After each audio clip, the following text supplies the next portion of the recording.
Signe astrologique, ce qu'il faut savoir sur le Serpentaire. Depuis plusieurs années déjà, une rumeur circule selon laquelle les signes astrologiques que nous pensons être les nôtres sont faux en raison de l'existence d'un 13e signe appelé le Serpentaire. Mais quel est donc ce signe aussi appelé Ophiuchus? Influe-t-il sur votre signe astrologique véritable et sur votre personnalité? Élément de réponse. Il existe bien une 13e constellation. Si vous vous intéressez à l'astrologie, vous savez sûrement déjà que le zodiaque est traditionnellement divisé en 12 constellations correspondant à 12 signes astrologiques. Pourtant, dans le ciel, la trajectoire annuelle du Soleil vue depuis la Terre traverse non pas 12 mais 13 constellations différentes. Le Serpentaire ou Ophiuchus est la 13e constellation, située entre celle du Scorpion et celle du Sagittaire. Elle ne figure pas dans le zodiaque traditionnel. La découverte de la constellation du Serpentaire ne date pas d'hier. Bien au contraire, les Babyloniens qui ont vécu entre le 19e et le 6e siècle avant notre ère avaient déjà repéré 13 constellations dans le ciel. Seul problème, leur calendrier comptait 12 mois, exactement comme le nôtre. C'est pourquoi ils ont décidé de simplifier la représentation du zodiaque en écartant volontairement le signe du Serpentaire ou Ophiuchus. Elle représente Asclépios portant un serpent. Cette constellation située entre celle du Scorpion à l'ouest et celle du Sagittaire à l'est représente un homme portant un serpent à bout de bras.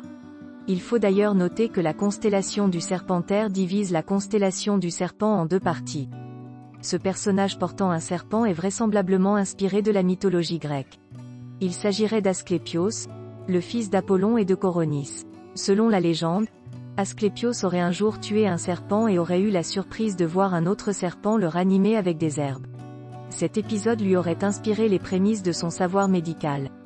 Considéré par les Grecs de l'époque classique comme le dieu de la médecine, Asclépios aurait ensuite été foudroyé par Zeus pour avoir ressuscité les morts, avant d'être placé dans le ciel sous la forme d'une constellation. Dans la mythologie grecque, l'attribut principal de ce dieu est un bâton autour duquel s'enroule un serpent, un symbole qui est aujourd'hui encore celui de la médecine. Elle est traversée par le soleil du 30 novembre au 18 décembre. En théorie, votre signe astrologique est censé correspondre à la carte du ciel au moment de votre naissance. Selon la définition généralement reconnue, votre signe astrologique correspond à la constellation qui se trouvait derrière le soleil le jour où vous êtes né.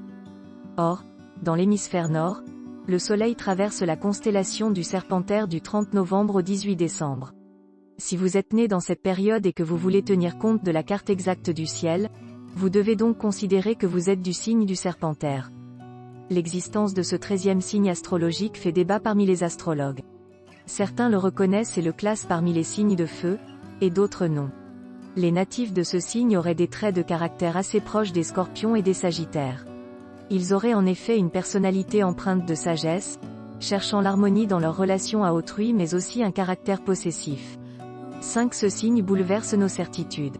Si la plupart des astrologues s'insurgent contre l'intégration de ce nouveau signe, c'est parce que le Serpentaire bouleverse complètement l'ordre des signes astrologiques tel que nous le connaissons.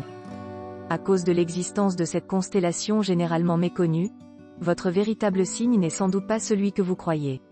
Certains astrologues ont donc revu leurs calculs et proposé de nouvelles dates pour les 13 signes astrologiques, du 21 janvier au 16 février, Capricorne, du 17 février au 12 mars, Verseau, du 13 mars au 18 avril, Poisson, du 19 avril au 14 mai, Bélier, du 15 mai au 21 juin, Taureau, du 22 juin au 20 juillet, Gémeaux, du 21 juillet au 10 août, Cancer, du 11 août au 16 septembre, Lion, du 17 septembre au 31 octobre, Vierge, du 1er novembre au 23 novembre, Balance, du 24 novembre au 29 novembre, Scorpion, du 30 novembre au 18 décembre, Serpentaire, du 19 décembre au 20 janvier, Sagittaire. Si vous pensez habituellement que votre horoscope vous prédit n'importe quoi, vous devriez peut-être lire les prévisions pour votre nouveau signe. Peut-être découvrirez-vous qu'il correspond mieux à votre vraie nature.